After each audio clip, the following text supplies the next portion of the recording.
Hello everyone, welcome to Sankalp the educational society. Welcome to all of you.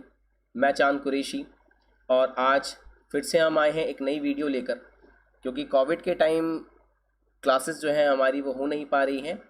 तो उसके लिए हम आज एक ऑनलाइन जो है क्लासेस के एक ऑनलाइन वीडियो लेकर आए हैं। आई होप कि ये आप सभी को पसंद आएगी। और इसमें हम क्या है कि आज जो डीएलएड के स्टूडेंट्स हैं, जी हाँ, डीएलएड के जो स्टूडेंट्स हैं उनके लिए बेसिकली ये वीडियो हमने बनाया है, क्योंकि उनकी जो बुक है समकालीन भारतीय समाज, जो कि कंटेम्प्रेरी इंडियन सोसाइटी है, तो उसके ऊपर कुछ क्वेश्चंस पे हम डिस्कस करेंगे आज। और वो क्वेश्चंस जो है एग्ज़ाम के पर्पस पे से बहुत ज़्यादा जो है इम्पॉर्टेंट होने वाले हैं। तो आज उन्हीं ही क्वेश्चन को थोड़ा बहुत डिस्कस करेंगे, उनके बारे में देखेंगे। तो चलिए आइए थोड़ा शुरू करते हैं इसके बारे में।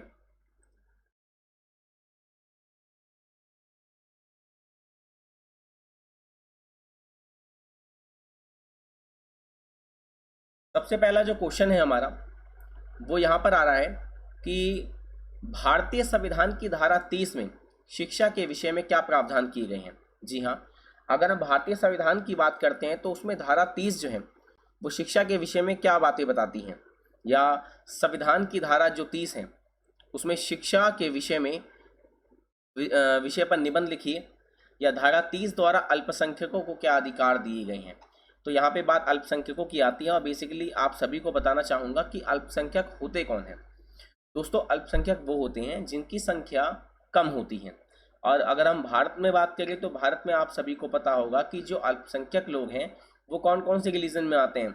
उसमें हिंदू भी आते हैं, उसमें मुस्लिम्स, सिख, पारसी, बौद्ध, जैन, ये सभी लोग कहीं ना कहीं अल्पसंख्यक समुदाय में आते हैं, क्योंकि इनकी संख्या जो है कम होती है। तो आइए चलिए शुरू करते हैं। तो कह रहा है कि भारतीय संविधान द्वारा नागरिकों को जो मौलिक अधिकार दिए गए हैं, सांस्कृतिक एवं शिक्षा संबंधी अधिकार उनमें से एक है। तो आपको पता होगा कि भारतीय संविधान में हमें जो मौलिक अधिकार मिले हैं वो बेसिकली 6 अधिकार हैं, जिसमें से एक अधिकार सांस्कृतिक एवं शिक्षा संबंधी अधिकार है। अगर मौलिक अधिकार देखें तो कौन कौन से हैं? स्वतंत्रता का अधिकार, समानता का अधिकार, सांस्कृतिक एवं शिक्षा संबंधी अधिकार, संवैधानिक उपचारों का अधिकार, शोषण के विरुद्ध अधिकार, है ना। तो सांस्कृतिक एवं शिक्षा संबंधी अधिकार उनमें से एक है, और धारा 30 का संबंध इसी मौलिक अधिकार के साथ है। ठीक है ना। तो इसमें हम 2 खंडों की बात करते हैं। सबसे पहले हम खंड 1 की बात करेंगे, फिर हम खंड 2 की करेंगे। तो खंड 1 जो है, धारा 30(1) का संबंध अल्पसंख्यकों के शिक्षा संस्थाएं खोलने व चलाने के साथ है। जब हम धारा 30 के खंड 1 की बात करते हैं तो वो ये कहता है कि जो अल्पसंख्यक समुदाय के लोग हैं वो अपनी शिक्षा संस्थाएं खोल सकते हैं और उन्हें चला भी सकते हैं। यानी कोई भी अल्पसंख्यक समुदाय का व्यक्ति अपने शिक्षा संस्थान, अपने लोगों को एजुकेशन देने के लिए कोई भी शिक्षा स्कूल वगैरह वो संस्थान खोल सकता है, जो बेसिकली एजुकेशन प्रोवाइड करते हों। इस धारा के खंड 1 के अनुसार भाषा या धर्म पे आधारित सभी अल्पसंख्यकों को अपनी मर्जी की शिक्षा संस्थाएं खोलने व चलाने का अधिकार होगा। जी हाँ दोस्तों, कि यहाँ पे कह रहा है कि जितने भी अल्पसंख्यक लोग हैं वो अपनी मर्जी की शिक्षा संस्थाएं खोल भी सकते हैं और उनको चला भी सकते हैं, ताकि वो अपने लोगों को अपने धर्म संबंधी या अपने समाज की अधिक से अधिक जानकारियाँ प्रोवाइड करवा सकें। अब आगे बात करते हैं खंड 2 की। तो खंड 2 क्या कहता है कि धारा की खंड 2 के अनुसार राज्य शिक्षा संस्थाओं को सहायता देने में किसी शिक्षा संस्था के साथ इस आधार पर भेदभाव नहीं करेगा कि यह किसी धर्म या भाषा पे आधारित अल्पसंख्यक समुदाय के प्रबंधन में है। मतलब राज्य की ओर से जो इनको सहायता मिलेगी शिक्षा संस्थान को, वो इस प्रकार से बिल्कुल नहीं मिलेगी कि वो एक धर्म समुदाय या एक भाषा के लोगों को मिल रही है, बाकियों को नहीं मिल रही हैं। तो राज्य जो सुविधाएं अन्य संस्थानों को देगा वो इन संस्थानों को भी समानता के आधार पर देगा, उसमें किसी प्रकार का कोई भेदभाव नहीं किया जाएगा। आगे चलते हैं। तो अगर धारा 30 के खंड की बात करी जाए तो इस प्रकार धारा 30 का प्रथम खंड निम्नलिखित बातों पर बल देता है। पहला इसमें क्या है, ये कह रहा है कि देश के अंदर रहने वाले कुछ समुदाय भाषा या धर्म की दृष्टि से अल्पसंख्यक की श्रेणी में आते हैं। देश में कई तरह के लोग हैं जो किस समुदाय में आते हैं, मैंने बता दिया कि भाषा की दृष्टि से या धर्म की दृष्टि में अल्पसंख्यक समुदाय में वो लोग आते हैं, चाहे वो भाषा हो या वो धर्म हो। अल्पसंख्यक एक सही शब्द है, ठीक है ना। एक वर्ग किसी राज्य में अल्पसंख्यक हो सकता है, दूसरे में नहीं। हाँ, ये बात सच है कि अगर एक कोई भी वर्ग हो, कोई भी कैटेगरी के लोग हों, तो एक राज्य में जहाँ वो रह रहे हैं वहाँ अल्पसंख्यक हो सकते हैं, दूसरे राज्य में नहीं हो सकते। जैसे एग्जांपल अगर हम किसी स्टेट को लेते हैं, वहाँ पे कोई धर्म के लोग अगर कम है तो ज़रूरी नहीं कि वो दूसरे राज्य में भी कहीं ना कहीं कम हो, ठीक है, तो ऐसा ज़रूरी नहीं है। संविधान इन समुदायों को जहाँ भी ये अल्पसंख्यक की श्रेणी में आते हैं अपनी शिक्षा संस्थाएं खोलने या उन्हें अस्तित्व में लाने का अधिकार देता है कि वो उनको चाहे तो अपनी संस्थाओं को या अल्पसंख्यक समुदायों को संविधान जो है इन अल्पसंख्यक समुदायों को ये अधिकार देता है कि वो अपने समुदाय के लिए कुछ ना कुछ कर सकते हैं, ठीक है ना, वो उनको अपनी पहचान दिला सकते हैं, शिक्षा के तौर पे वो उसे आगे बढ़ा सकते हैं। ये संस्थाएं प्राथमिक माध्यमिक और उच्च शिक्षा में किसी से भी संबंधित हो सकती है। तो ये संस्थाएं जो चलाएंगे अल्पसंख्यक लोग, ये 1ली से 5वीं भी हो सकती है, 6ठी से 8वीं भी हो सकती है, ठीक है ना, या हायर एजुकेशन भी हो सकती है, ठीक है ना, किसी भी स्तर पे हो सकती है, चाहे वो 1ली से 5वीं हो, ठीक है, माध्यमिक स्तर पे हो या हायर एजुकेशन वगैरह के संस्थान हो, ठीक है ना, कॉलेजेस वगैरह कुछ भी हो सकते हैं। उन्हें व्यावसायिक शिक्षा संस्थाएं खोलने का भी अधिकार है कि जहाँ पे उनको काम मिले, लोगों को उनको जॉब अपॉर्चुनिटीज़ भी उपलब्ध हो जाए, ठीक है ना। ये अल्पसंख्यक समुदाय अपनी शिक्षा संस्थाएं खोलकर उनका प्रशासन स्वयं चलाने का भी अधिकार रखते हैं कि अगर किसी अल्पसंख्यक समुदाय ने सपोज किसी भी अल्पसंख्यक समुदाय ने, चाहे वो मुस्लिम्स हो चाहे वो सिख हो, उन्होंने कोई भी अपना संस्थान कोई भी इंस्टीट्यूट खोला है, ठीक है ना, तो वो उसके देखरेख की व्यवस्था खुद करेंगे, उसको चलाएंगे भी वो खुद ही, ठीक है ना। तो धारा 30 के खंड 2 यह खंड 1 का विरोधी ना होकर पूरक है। यह भाग निम्नलिखित बातों पर बल देता है। अब इसमें कुछ बातें बताई गई हैं, 2 बातें क्या कि राज्य द्वारा शिक्षा संस्थाओं को दी जा रही सहायता सभी समुदायों द्वारा खोली गई शिक्षा संस्थाओं को दी जाएगी। हाँ, जो चीज़ मैंने पहले आपको बताई है वही चीज़ यहाँ पर दोबारा दी गई है कि राज्य द्वारा जो शिक्षा संस्थाओं को दी जा रही सहायता, राज्य अगर एक शिक्षा संस्थान को कोई सहायता कर रहा है, हेल्प कर रहा है सपोज, तो वो अन्य शिक्षा संस्थानों को भी समानता के आधार पर दी जाएगी, किससे कोई भेदभाव नहीं होगा। किसी शिक्षा संस्था को सहायता देने से राज्य इसीलिए इनकार नहीं कर सकता है कि वह किसी भाषा या धर्म पर आधारित अल्पसंख्यक समुदाय द्वारा चलाई जा रही है। तो राज्य की ओर से किसी भी अल्पसंख्यक समुदाय के साथ या किसी भाषा के आधार पर कोई भेदभाव नहीं किया जाएगा, जो अन्य के लिए है वो उनके लिए भी समानता के आधार पर दे दी उन्हें जाएगी। तो अब निष्कर्ष पे चलते हैं। अंत में यह कहा जा सकता है कि भारत एक प्रजातांत्रिक एवं धर्मनिरपेक्ष एक डेमोक्रेटिक एंड सेकुलर स्टेट है, अतः यहाँ किसी भी समुदाय के साथ किसी भी प्रकार का भेदभाव नहीं किया जा सकता।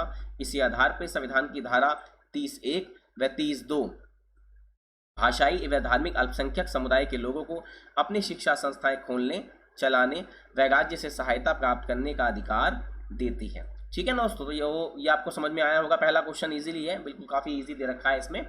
और मेरा पर्सनल ओपिनियन जो है वो इस तरफ जाता है कि जितना हो सके आप उतना इजी लैंग्वेज जो है उसको लिखिए। जितना ज़्यादा इजी लैंग्वेज को आप प्रेफर करेंगे उतना ज़्यादा आपके लिए बेटर है, क्योंकि सामने वाले को समझाना बहुत ज़रूरी है।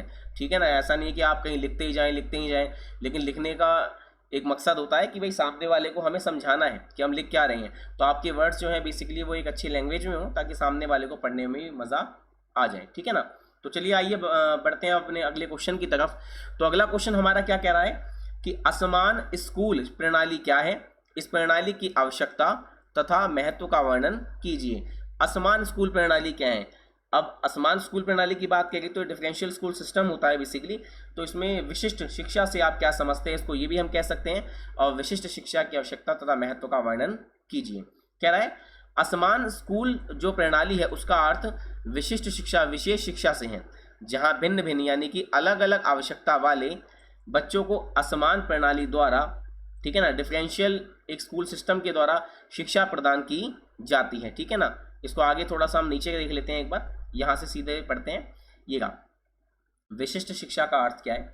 तो कह रहा है कि सीधे साधे शब्दों में यह कहा जा सकता है कि विशिष्ट बालकों को दी जाने वाली शिक्षा ही विशिष्ट शिक्षा है। ठीक है ना, इस प्रकार विशिष्ट शिक्षा के प्रत्यय अर्थ को समझने के लिए विशेष बालकों का अर्थ समझना होगा कि विशेष बालक कौन से होते हैं। तो शैक्षिक अध्ययन राष्ट्रीय समिति के अनुसार विशिष्ट बालक वह बालक होते हैं, विशिष्ट माने विशेष बालक वह बालक होते हैं, स्पेशल जो चाइल्ड होते हैं बेसिकली वो बच्चे होते हैं जो कि औसत बालकों से शारीरिक फिजिकल, मानसिक मेंटली संवेगात्मक इमोशनली अथवा सामाजिक लक्षणों में इतने अधिक भिन्न यानी अलग होते हैं कि उन्हें अपनी अधिकतम क्षमता के विकास के लिए विशेष शैक्षिक सेवाओं की आवश्यकता होती है। बताता हूँ, जैसे आपने देखे होंगे कुछ बच्चे ऐसे भी होते हैं जो मानसिक रूप से, शारीरिक रूप से या इमोशनली रूप से थोड़े से पीछे होते हैं, वो एक नॉर्मल बच्चों से थोड़ा पीछे होते हैं, ठीक है ना। यानी आप ये कह सकते हो कि उनमें कोई ना कोई समस्या है, कोई ना कोई परेशानियाँ वो बच्चे उन बच्चों को फेस करनी पड़ रही होती है। तो उन बच्चों को समान बच्चों के साथ जो एजुकेशन दी जाती है और एक अच्छी सेवाओं के माध्यम से, तो उसी को हम कहीं ना कहीं विशेष शिक्षा कहते हैं, ठीक है ना। आगे देखते हैं जगह इसको। जर्सिल, टेलफोर्ड और सारे, इनके अनुसार विशिष्टता या असाधारणता का लेवल उन बच्चों पर लगाया जाता है। मतलब जो हम कहते हैं कि जो विशिष्टता है या असाधारणता का जो लेवल लगाते हैं कि बच्चा असाधारण नहीं है, ये बेसिकली हम उन बच्चों पर लगाते हैं जो औसत से, जो एवरेज बच्चों से बिल्कुल भिन्न अलग होते हैं, जो एक सामान्य बालक की तरह बिहेव नहीं कर रहे होते हैं। क्रो एवं क्रो का विचार क्या है कि विशिष्ट यानी विशेष शब्द किसी एक ऐसे गुण या गुणों को धारण करने वाले व्यक्ति के लिए उस समय प्रयोग किया जाता है जब उस विशेष गुण या गुणों के कारण वह साधारण व्यक्तियों से इस सीमा तक भिन्न अलग प्रतीत होता हो कि वह अपने साथियों के विशेष ध्यान की मांग करे तथा इसके कारण उसकी व्यवहारिक सही प्रतिक्रियाएं और गतिविधियां प्रभावित हों। जी हाँ दोस्तों, यहाँ पे बात कह रहा है कि जैसे मान लो कि कोई एक बच्चा है सपोज, ठीक है ना, तो उसमें कुछ ऐसे गुण या कोई भी ऐसे गुण हो, ठीक है ना, जो जिससे वो और बच्चों के गुणों से उसके गुण बिल्कुल ही अलग हो, ठीक है ना, अब उनकी तरह बिहेव ना कर पा रहा हो, ठीक है ना, तो उसे एक विशेष एजुकेशन की कहीं ना कहीं डिमांड रखी जाती है, ठीक है ना। तो इस प्रकार इन परिभाषाओं के आधार पर यह कहा सकता है कि विशेष बालक सामान्य बालकों से बहुत भिन्न यानी अलग होते हैं, पहला, ठीक है ना। यह भिन्नता अंतर शारीरिक भी हो सकता है, मैंने बताया आपको, मानसिक भी हो सकता है, सामाजिक भी हो सकता है और संवेगात्मक दृष्टि से हो सकता है। यह भिन्नताएं जो अंतर हैं, ये भिन्नताएं बालकों के व्यवहार उपलब्धि को प्रभावित करती है कि भाई बेसिकली उनकी उपलब्धि क्या है, कि वो कितना डिफरेंस है, कितना औरों से अलग है। इन भिन्नताओं के कारण बच्चा विशेष ध्यान की अपेक्षा करता है कि इन्हीं कारणवश जो बच्चा कहीं ना कहीं मजबूर है, परेशान है, ठीक है ना, वो और ऐसा बिहेव नहीं कर पा रहा है, तो कहीं ना कहीं तब ये जो ध्यान है हमारा उसकी ओर जाना चाहिए कि हमें उसको एक अच्छी एजुकेशन देनी पड़ेगी और उसे थोड़ा अलग हटके एजुकेशन देनी पड़ेगी ताकि वो और ऐसा ही बिहेव कर सके, वो उनसे बिल्कुल ही अलग ना हो पाए। इन विशिष्ट बालकों के लिए जब हम विशेष शैक्षिक सेवाओं की व्यवस्था करते हैं, जब इन विशेष बालकों के लिए, बच्चों के लिए जो असाधारण है, थोड़े से जो अलग हैं, ठीक है ना, तो उनके लिए हम जो शिक्षा सेवाओं की व्यवस्था करते हैं वह विशेष शिक्षा कहलाती है। तो आई होप कि यहाँ आप सभी को समझ में आया होगा अच्छे से, ठीक है ना। तो आगे बढ़ते हैं। जैसे यहाँ पे उदाहरण के लिए बता रखा है कि यदि एक बालक अंधा है तो वह विशेष बालक है और उसे दी जाने वाली शिक्षा विशेष शिक्षा है, क्योंकि एक अध्यापक अंधे बच्चे को उसी प्रकार से नहीं पढ़ा सकता जैसे कि वह अन्य असामान्य बच्चों, समान जो बच्चा है साधारण, उसको पढ़ाता है, ठीक है ना। इसी प्रकार प्रतिभाशाली व पिछड़े बच्चों को दी जाने वाली शिक्षा विशेष शिक्षा कहलाती है, जो पिछड़े बच्चों को मिलती है। आपने देखा होगा स्कूल्स वगैरह में जो कैटेगरी के कुछ बच्चे होते हैं उनको कुछ विशेष सुविधाएं वगैरह भी प्रोवाइड होती हैं ताकि वो एक नॉर्मल बच्चे के साथ आराम से पढ़ सकें, ठीक है ना, क्योंकि इन्हें सामान्य बालकों से भिन्न अलग अलग शैक्षणिक मार्गदर्शन की आवश्यकता होती है, क्योंकि सामान्य से अलग इनको सुविधाओं की कहीं ना कहीं आवश्यकता भी होती है, तो इसलिए उनको सुविधाएं वो प्रोवाइड करा दी जाती हैं, ठीक है ना। आगे आते हैं कि यहाँ पर है कि हाँ, कि विशेष शिक्षा संबंधी विभिन्न परिस्थितियाँ कैसी होती हैं, कि विशिष्ट बालकों को सामान्य बच्चों के साथ एक ही कक्षा में शिक्षा दी जाए और समय समय पर विशेषज्ञ उनका निरीक्षण व मार्गदर्शन करें। कि जो बच्चा अगर लग रहा है कि असाधारण है तो उसको समय समय पर पहले तो ये कि उनको सही जो सामान्य बच्चे उनके साथ पढ़ाया जाए और समय समय पर विशेषज्ञ जो हैं वो उनका निरीक्षण करें, ठीक है ना, उनकी कमियों की जांच पड़ताल करें। सेकंड पे आते हैं, विशेष बालकों के लिए अलग से कक्षाएं लगाई जाएं, ठीक है ना, उनको अलग से एक्स्ट्रा क्लासेस वगैरह दी जाएं। विशिष्ट बालकों को कुछ समय तक सामान्य बालकों के साथ ना कुछ समय अलग कक्षा में विशेष रूप से नियुक्त अध्यापकों द्वारा पढ़ाए जाए। कि विशेष बालक जो हैं उनको कुछ समय तक सामान्य बालकों के साथ व कुछ समय अलग कक्षा में विशेष जो टीचर्स हैं, जो वेल क्वालिफाइड टीचर्स हैं, उनके द्वारा पढ़ाया जाए ताकि उनको और ज़्यादा जो है नॉलेज मिल सके, ठीक है ना। आगे आते हैं, विशिष्ट बालकों के लिए विशेष कक्षाएं लगाई जाएं और विशेषज्ञ जो अध्यापक हैं, ठीक है ना, उन्हें उनकी विशेष आवश्यकताओं के अनुसार ही विशेष शिक्षा दे कि कौन बच्चा कितना एलिजिबल है, उस हिसाब से उनको एजुकेशन प्रोवाइड कराएं। विशेष शिक्षा के लिए बालकों की विशेषताओं के अनुरूप विशेष विद्यालय खोले जाएं। उदाहरण के लिए अंधों, गूंगे व बहरे बच्चों के लिए अंध एवं मूक बधिर विद्यालय हों, कि जहाँ पर जो बोल नहीं सकते, सुन नहीं सकते, उनके लिए अलग से विद्यालय वगैरह हो। इन विद्यालयों में बच्चों की शारीरिक व मानसिक क्षमताओं के अनुरूप ही उन्हें क्या दी जाए, शिक्षा प्रोवाइड की जाए। ठीक है ना। आगे बढ़ते हैं। विशेष आवश्यकता वाले बालकों की शिक्षा या विशेष शिक्षा के शैक्षिक कार्यक्रम के लिए आवश्यक बातें क्या हैं, देखते हैं जरा। यहाँ पे कह रहा है कि विशेष बालक जो होते हैं वो अन्य बालकों के समान है। हाँ, ये बात सच है बिल्कुल कि भाई कोई बच्चा विशेष बालक जो है, चाहे उसमें कोई कितनी भी कमी है, पर है तो वो अन्य बालकों के समान। तो विशेष बालक मूल रूप से सामान्य बालकों से भिन्न अलग नहीं होते हैं। उनकी शिक्षा के भी वही उद्देश्य होते हैं जो सामान्य बालकों की शिक्षा के हैं। जो और बच्चों को एजुकेशन दी जा रही है, जिस टारगेट के लिए दी जा रही है, लक्ष्य के लिए, वो उनको भी, तो बच्चा तो बराबर ही है। ठीक है ना। तो एजुकेशन जो है वो दोनों को बराबर रूप से मिलनी चाहिए। शिक्षा द्वारा हम उनकी योग्यताओं व क्षमताओं का पूर्ण विकास करना चाहते हैं। ये शिक्षा का उद्देश्य होता है कि उससे बालक अपनी क्षमताओं का पूर्ण विकास कर सके। अंतर केवल यह है कि उनकी शारीरिक व मानसिक क्षमताएं सामान्य बालकों से अलग होती हैं। क्योंकि विशेष बच्चे की बात करी जाए तो बस फर्क सिर्फ यही है कि वो शारीरिक, फिजिकल और मेंटली तौर पे वो नॉर्मल बच्चों से थोड़ा अलग है, लेकिन दोनों का लक्ष्य एक ही है कि अपनी क्षमताओं का विकास करना। अतः उन पर विशेष ध्यान देने की आवश्यकता होती है। विशेष शिक्षा की व्यवस्था करते समय इस तथ्य को ध्यान में रखा जाना जरूर चाहिए। आगे आते हैं। उनकी पहचान करना आवश्यक है। It is necessary to identify them. कैसे कि विशिष्ट शिक्षा की व्यवस्था करने से पूर्व पहले विशेष बालकों की पहचान करना आवश्यक है। निरीक्षण, उनकी जांच अथवा परीक्षण कर लिया जाए, मापन वगैरह कर लिया जाए। ठीक है ना। तो उससे क्या होगा, परीक्षणों के द्वारा यह पता लगाया जाना चाहिए कि कौन सा बालक सामान्य बालकों से अलग है और वह कौन सी विशेषताएं हैं जो इन बालकों को सामान्य से अलग करती, मतलब कौन से कारण है कि वो सामान्य बालकों से अलग हो रहे हैं। इन विशेषताओं के आधार पर इनका वर्गीकरण कर लिया जाना चाहिए और फिर उसके लिए विशेष कक्षा, हाँ जी, विशेष कक्षा अथवा विशेष विद्यालयों में शिक्षा की व्यवस्था भी उनको मिलनी चाहिए, जिससे उनके व्यक्तित्व, उनके जीवन का सही विकास हो सके। आगे आते हैं। विशिष्ट शिक्षा विशेष आवश्यकताओं के अनुसार। हाँ, जो विशेष शिक्षा होंगी वो विशेष आवश्यकताओं के अनुसार हो। कैसे कि बच्चों की जो विशेषताएं होती है वो भिन्न भिन्न अलग अलग होती हैं। उदाहरण के लिए कुछ बच्चे ठीक से सुन व बोल नहीं पाते, कुछ देख नहीं पाते, कुछ बच्चे बहुत अधिक प्रतिभाशाली होते हैं, तो कुछ मंद बुद्धि व पिछड़े हुए होते हैं। ठीक है ना। आप कितना भी समझा लो समझेंगे ही नहीं, आप जितना मारो पीटो कुछ भी करो, लेकिन वो चीज़ों को समझने के लिए तैयार नहीं करते। कुछ मंद बुद्धि बालक ऐसे भी होते हैं। ठीक है ना। हमारा तो बेसिकली पाला पड़ता रहता है ऐसे बच्चों से। और विशेष शिक्षा की व्यवस्था करते समय हमें यह देखना चाहिए कि बच्चा किन कारणों से विशेष है। ठीक है ना। उसकी आवश्यकताएं क्या हैं, उसकी ज़रूरतें क्या हैं, समस्याएं क्या हैं। ठीक है ना। तथा उसे किस प्रकार के मार्गदर्शन की आवश्यकता है कि हम उसे किस तरीके से जीवन का एक अच्छा रास्ता बता सकते हैं। इस प्रकार इन सब बातों को ध्यान में रखते हुए बच्चों को की विशेषता के अनुसार ही विशेष शिक्षा का आयोजन किया जाना चाहिए। ठीक है ना। आगे आते हैं कि विशेष शिक्षा देने के लिए अध्यापकों का प्रशिक्षण आवश्यक है। ये बात बिल्कुल सच है कि जब विशेष शिक्षा की हम बात कर रहे हैं तो वहाँ पर अध्यापकों को प्रशिक्षण देना, यानी कि उनको ट्रेन करना बहुत ज़रूरी है। कि जब तक वो ट्रेन नहीं होंगे तब तक हम वो कितनी भी चीज़ों के बारे में बच्चों को जानकारी दें उसका कोई फ़ायदा नहीं है।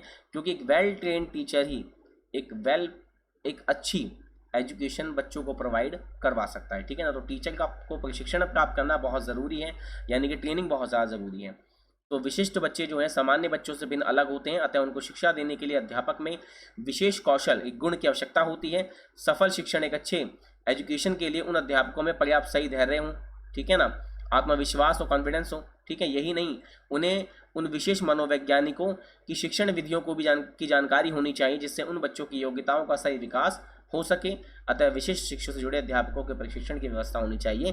कि जब हम टीचर की बात करते हैं तो टीचर को क्या करना चाहिए कि जितने बड़े बड़े मनोवैज्ञानिक हैं जिन्होंने अपनी अपनी थ्योरीज वगैरह बता रखी है, ठीक है ना, तो उनके बारे में कहीं ना कहीं जानना पढ़ना बहुत ज़रूरी है। क्योंकि उनकी थ्योरियों को पढ़कर वो कई समस्याओं का समाधान ईजिली, मतलब अपनी प्रॉब्लम को सॉल्व कर सकते हैं। आगे आता है अभिभावकों का प्रशिक्षण भी आवश्यक है। क्योंकि ट्रेनिंग जो है बेसिकली ऐसा नहीं सिर्फ टीचर्स के लिए ज़रूरी है, ट्रेनिंग जो है वो कहीं ना कहीं अभिभावक यानी कि पेरेंट्स के लिए भी, माता पिता के लिए बहुत ज़रूरी है। भाई ये चीज़ ध्यान रखना, ये बहुत ज़्यादा नेसेसरी है कि जो पेरेंट्स हैं उनको भी कहीं ना कहीं इन सब चीज़ों के बारे में जानना ज़रूरी है। ठीक है ना। विशेष शिक्षा का एक क्षेत्र जो है बहुत व्यापक बड़ा है। इसमें केवल विद्यालय ही नहीं, घर भी शामिल है। बच्चा विद्यालय के बाद अपने अधिकतर समय घर में व्यतीत करता है। ठीक है ना। अपनी विशेष आवश्यकताओं के कारण यह बच्चे कई बार अपने माता पिता के लिए समस्या बन जाते हैं।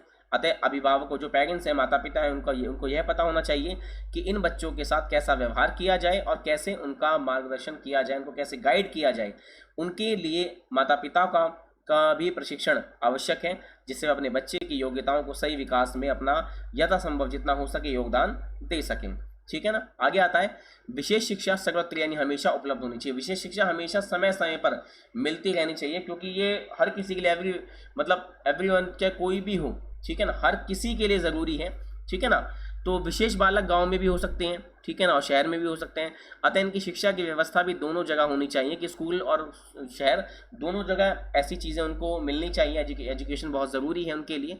जो विशेष बालक सामान्य से थोड़े भी भिन्न होते हैं, अलग होते हैं, सामान्य विद्यालयों में ही विशेष कक्षाएं लगाकर अध्यापक उनका मार्गदर्शन भी कर सकते हैं, लेकिन यदि वह विशेषता बहुत अधिक है तो इनके लिए विशेष विद्यालयों की आवश्यकता होती है। अगर कोई बच्चा ज़्यादा प्रॉब्लम फेस कर रहा है, अगर वो कुछ ज़्यादा ही असाधारण है और बच्चों से, तो उसके लिए विशेष विद्यालयों की व्यवस्था होनी चाहिए। उदाहरण के लिए पूरी तरह गूंगे, ठीक है ना, बहरे व नेत्रहीन जो बच्चे हैं उनको तो विशेष रूप से उनके लिए खोले गए विद्यालयों में ही पढ़ाया जा सकता है, ठीक है ना। इन बच्चों की संख्या में कम होने के कारण इनके लिए गांव में विशेष विद्यालय खोलना संभव ना हो, तो शहरों में खोले गए विद्यालयों में इनके लिए छात्रावास की सुविधाएं, हॉस्टल वगैरह की उपलब्धि होनी चाहिए। और यदि गांव जो है वो शहर से अधिक दूर नहीं है तो उन्हें घर से विद्यालय और विद्यालय से घर पहुंचाने के लिए बसों की व्यवस्था भी होनी चाहिए। तो ये बहुत ज़्यादा कहीं ना कहीं ज़रूरी है, ठीक है ना। आगे आते हैं विशेष शिक्षा का जो पाठ्यक्रम है, जो अगर हम बात करें कि उसका जो एक तरीके सिलेबस है, ठीक है ना, जो सिलेबस है, करिकुलम है उसका, वो बालकों की आवश्यकताओं पर आधारित हो कि जितना वो पढ़ सकें, जितना वो समझ सकें उनके लिए, ठीक है ना। तो स्पेशल एजुकेशन का सबसे ज़्यादा जो बच्चों को नीड पड़ती है, वो ध्यान रखना, वो इन बच्चों को बहुत ज़्यादा पड़ती है, विशेष बच्चों को। क्यों? क्योंकि जो एजुकेशन होगी वो इन्हीं पर ही बेस्ड होनी चाहिए कि ऐसा करिकुलम तैयार करना चाहिए गवर्नमेंट को जो इनको ईजिली प्रिपेयर कर पाए, इनके हिसाब से हो, ठीक है ना। क्योंकि ये और बच्चों की तरह तो है नहीं कि बहुत जल्दी चीज़ों को कर लेंगे या बहुत जल्दी मैथ्स के क्वेश्चन कर लेंगे। अगर कोई बच्चा मंदबुद्धि है तो वो इतनी जल्दी कैसे करेगा, ठीक है ना। तो उनके हिसाब से चीज़ें होनी चाहिए। तो कह रहा है कि विशेष बालकों की शिक्षा के सामान्य के साथ साथ कुछ विशेष उद्देश्य होते हैं, ठीक है ना। और इन उद्देश्यों की प्राप्ति तभी हो सकती है जबकि उनके लिए विशेष प्रकार का पाठ्यक्रम बनाया जाए, उनके लिए अच्छा करिकुलम तैयार किया जाए। यह विशेष बालकों की आवश्यकाओं के अनुरूप अलग अलग होना चाहिए, ठीक है ना, बच्चों के अनुसार होना चाहिए। नेत्रहीन बालकों को संगीत, टाइप और कुर्सी बुनना जैसे कार्य सिखाए जा सकते हैं, ठीक है, उनको उनके हिसाब से काम मिले, ठीक है ना, ऐसी चीज़ें मिलें कि जिससे वो इजीली कर पाए इनको। इसी प्रकार अन्य प्रकार के जो विकलांग बच्चे हैं, जो असाधारण बच्चे हैं, उन बालकों को कताई, बुनाई, सिलाई तथा जेवर बनाना सिखाया जा सकता है। प्रतिभाशाली बच्चों को उनकी रुचि के अनुरूप विभिन्न प्रकार का पाठ्यक्रम सहगामी गतिविधियों में व्यस्त रखा जा सकता है। जो बच्चे बिल्कुल ठीक है उनको उनके अनुसार मिलेगा, जिससे उन्हें विभिन्न क्षेत्रों में अपनी प्रतिभा का प्रदर्शन करने का मौका मिल सके।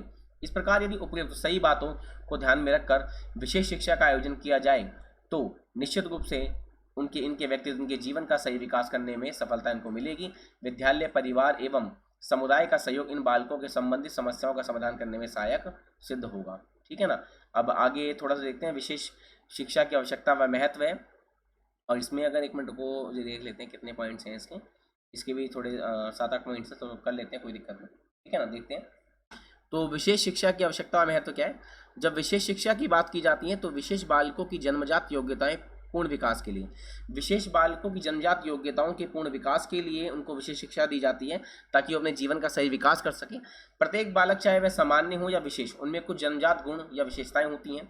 आवश्यकता इस बात की है कि उन्हें उनकी इन समस्याओं, क्षमताओं के पूर्ण विकास के अवसर प्रदान किए जाएं, क्योंकि इन बालकों की आवश्यकताएं सामान्य बालकों से अलग होती हैं। अतः यह आवश्यक है कि उनके लिए विशेष शिक्षा का आयोजन किया जाए जिससे उनके व्यक्तित्व, जीवन का स्वाभाविक सही विकास हो सके, ठीक है ना। आगे आते हैं मानवीय संसाधनों के विकास के लिए, ठीक है ना, जो उनको ह्यूमन रिसोर्सेज वगैरह हैं वो बेसिकली सही तरीके से मिले, ठीक है ना। जैसे किसी राष्ट्र के पास 3 प्रकार के संसाधन होते हैं, भौतिक जैसे बिजली, पानी, कोयला, आर्थिक, ठीक है ना, पैसा, इकोनॉमिक, फाइनेंशियली जो हो गया। मानवीय संसाधन में अर्थात जनशक्ति। कैसे? इन तीनों प्रकार के संसाधनों में मानवीय संसाधन सबसे अधिक महत्वपूर्ण है, क्योंकि भौतिक, आर्थिक संसाधनों का प्रयोग भी मनुष्य ही करते हैं। बिजली, कोयला हो गया, पैसा वगैरह जो हो गया, ये सब मानव ही करते हैं। तो तीसरी कंडीशन तो ज़्यादा ज़रूरी है, किसी भी राष्ट्र के पास कितने ही भौतिक व आर्थिक साधन क्यों ना हो, यदि उनका प्रयोग करने वाले व्यक्तियों में आवश्यक सही कौशल, मतलब सही ज्ञान की कमी है, कमी है, तो वह सब व्यर्थ बेकार सिद्ध होगा। ये बात सही है कि अगर मानव अपनी चीज़ों का सही उपयोग नहीं कर सकता तो सब व्यर्थ है चीज़ें, ठीक है ना। विशेष बालक भी राष्ट्र की मानवीय पूंजी है। जो विशेष बालक है वो भी तो देश का आधार है, देश के मानव है, ठीक है ना। तो उनको भी अपने व्यक्तित्व, अपने जीवन के विकास के वैसे ही अवसर उपलब्ध होने चाहिए जैसे कि सामान्य बालकों को होते हैं, और ऐसा तभी संभव है जब इन विशिष्ट बालकों के लिए विशेष शिक्षा की व्यवस्था की जाए। ठीक है ना। आगे आता है राष्ट्रीय विकास के, देश के विकास के डेवलपमेंट के लिए ज़रूरी है। ठीक है ना। आज के युग में कोई भी राष्ट्र अपनी जनशक्ति की उपेक्षा करता है कि भाई लोग उनका साथ दें, ठीक है ना, देश के सपोर्ट में रहें, ठीक है ना, उपेक्षा करके विकास नहीं कर सकता। ठीक है ना। आज के युग में कोई भी राष्ट्र अपनी जनशक्ति की उपेक्षा करके विकास नहीं कर सकता। उसकी प्रगति, सुरक्षा व कल्याण उसके नागरिकों पर निर्भर करता है। ठीक है ना, कि लोगों के बारे में कहीं ना कहीं कि भाई जब तक लोग इंटरेस्ट नहीं लेंगे तब तक ये राष्ट्र का निर्माण नहीं हो सकता। तो देश की प्रगति, सुरक्षा, कल्याण उसके नागरिकों पर निर्भर करती है। कोई भी राष्ट्र जो अपने भविष्य को अच्छा बनाना चाहता है अपने वर्तमान के बच्चों के विकास को अनदेखा नहीं कर सकता, क्योंकि आज के बच्चे ही राष्ट्र के भविष्य के निर्माता होते हैं। इसी सत्य को ध्यान में रखते हुए भारतीय शिक्षा आयोग ने अपनी रिपोर्ट में कहा था कि भारत के भविष्य का निर्माण उसकी कक्षाओं में हो रहा है। ठीक है ना। राष्ट्रीय विकास में विशेष बालकों के योगदान का को भी कम करके नहीं आंका जा सकता, इनको पीछे भी नहीं कर सकते इन बच्चों को। राष्ट्रीय विकास में तो प्रत्येक व्यक्ति की साझेदारी बराबर होती है। यदि किसी राष्ट्र के भौतिक, आर्थिक अथवा मानवीय साधन व्यर्थ, बेकार पड़े रहते हैं तो वह कभी विकास नहीं कर सकता।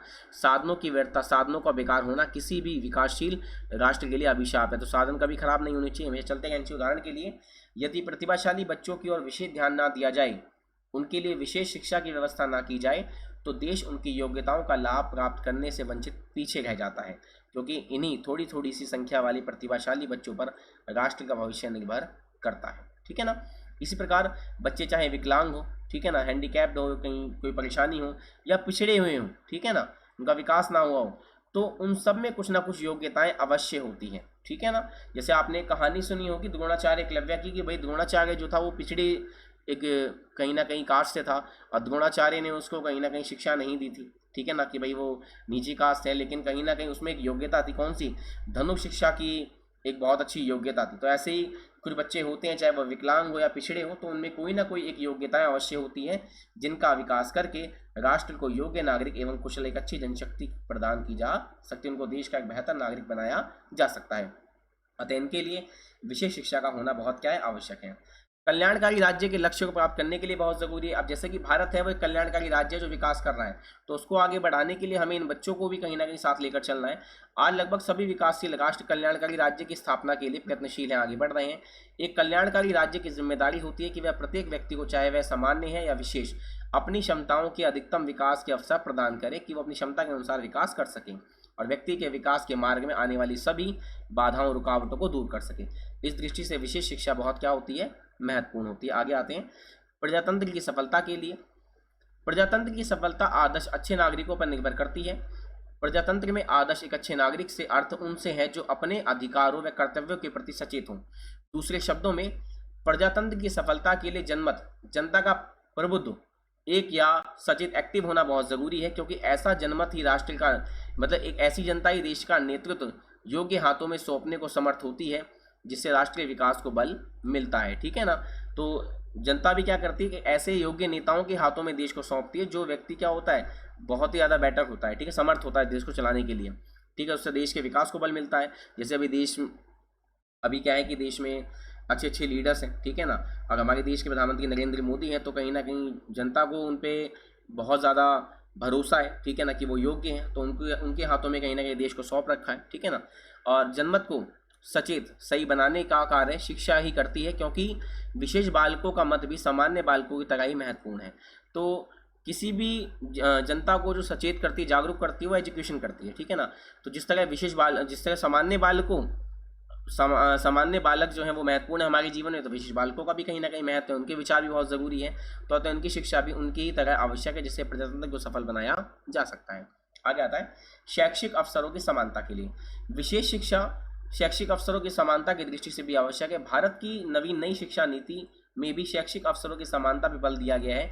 इस दृष्टि से विशेष बालकों को शिक्षा के वैसे ही अवसर प्राप्त होने चाहिए जैसे सामान्य बालकों को होते हैं। जैसे सामान्य बालकों को एजुकेशन मिल रही है, वैसे इनको भी मिलनी चाहिए, ताकि उनको बराबर के अवसर मिल सके। ध्यान रखना, इनके लिए विशेष प्रकार की शिक्षा की व्यवस्था करके शैक्षिक अवसरों की समानता के लक्ष्य को प्राप्त करने की दिशा को आगे बढ़ा सकते हैं। ठीक है ना। तो सेम चीज़ें मिलनी चाहिए बिल्कुल, तभी ज़्यादा बेहतर होगा। आगे आते हैं विशिष्ट बालकों में आत्मविश्वास पैदा करने के लिए, अगर विशेष बालक जो होते हैं आपको पता होगा कि भाई उनको अगर हमें सेल्फ कॉन्फिडेंस देना है या एक तरीके से उनको आगे जीवन में बढ़ाना है तो आत्मविश्वास पैदा करना बहुत ज़रूरी है। अगर ऐसे बच्चों में एक बार आत्मविश्वास टूट गया तो ये जीवन में हमेशा अपनी एक कमी को लेकर बैठे रहते हैं कि वो औरों से कम है या उनमें कोई ऐसी कमी है, चाहे वो देख नहीं सकते, बोल नहीं सकते, सुन नहीं सकते या हाथ पैरों से कहीं ना कहीं किसी वजह से वो पीछे हैं, तो वो अब जीवन में कहीं ना कहीं एक निराश हो जाते हैं और आगे बढ़ने की कहीं ना कहीं चाह छोड़ देते हैं।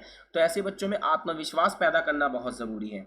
तो विशेष बालक जो है वो अपनी विशेषताओं के कारण विशेष मार्गदर्शन की अपेक्षा आशा करते हैं। यदि उन पर विशेष ध्यान नहीं दिया जाता तो उनकी क्षमताओं का विकास नहीं हो पाता और वे पिछड़ते चले जाते हैं। इसमें उनमें आत्मविश्वास की कमी होती है तथा वह हीन भावना के शिकार भी होते हैं कि लोग उन्हें हीन नजर से देखते हैं, ठीक है ना, लोग उन्हें बुरा भला बोलते हैं, ठीक है ना, और जीवन में कभी भी सफलता प्राप्त नहीं कर पाते क्योंकि लोग उनमें एक कमी निकालने लग जाते हैं। तो अगर वो खुद ही जो बच्चा है वो अपनी कमी को अपनी शक्ति बना ले तो कोई उसमें कमी नहीं निकाल पाएगा। अतः उनकी योग्यताओं का विकास करके उनमें आत्मविश्वास पैदा करने के लिए विशेष शिक्षा ज़रूरी है। और जीवन में समायोजन के लिए, कि जीवन में एक लोगों को जोड़ने के लिए, एडजस्टमेंट के लिए, ताकि वो एक नॉर्मल बच्चे की तरह रह सके, ठीक है ना, कि लोग उनको लाचार ना कहें, लोग उनको हीन ना समझें, तो उसके लिए भी कहीं ना कहीं बहुत ज़रूरी है। जीवन में सफलता प्राप्त करने के लिए व्यक्ति में समाज के साथ समायोजन करने की क्षमता का होना आवश्यक है। विशिष्ट बालकों को तो समाज में समायोजन, एडजस्टमेंट जो होता है संबंधी अनेक समस्याओं का सामना करना पड़ता है क्योंकि समाज कहीं ना कहीं उनकी कमी की वजह से उन्हें एक्सेप्ट नहीं करता। क्षमताओं के विकास के अभाव, कमी में वे स्वयं को बेचारे या दीनहीन समझने लगते हैं कि भाई वो बेचारे हैं, लोग उनको, क्योंकि ऐसा होता है ना कई बार किसी की कमी को हम उसे बेचारा ना आके अगर उसकी कमी को हम उसकी शक्ति बता दें तो जाहिर सी बात है वो एक अच्छा परफॉर्मेंस दे सकता है, समाज को एक अच्छा योगदान दे सकता है। तो कई बार ऐसे बच्चे क्या होते हैं तो उनमें आत्मविश्वास तो होता नहीं है, तो वो अपने आप को औरों से कम समझ के वो कामों में कहीं ना कहीं रुचि नहीं दिखाते, ठीक है ना, और समाज में समायोजन भी नहीं कर पाते।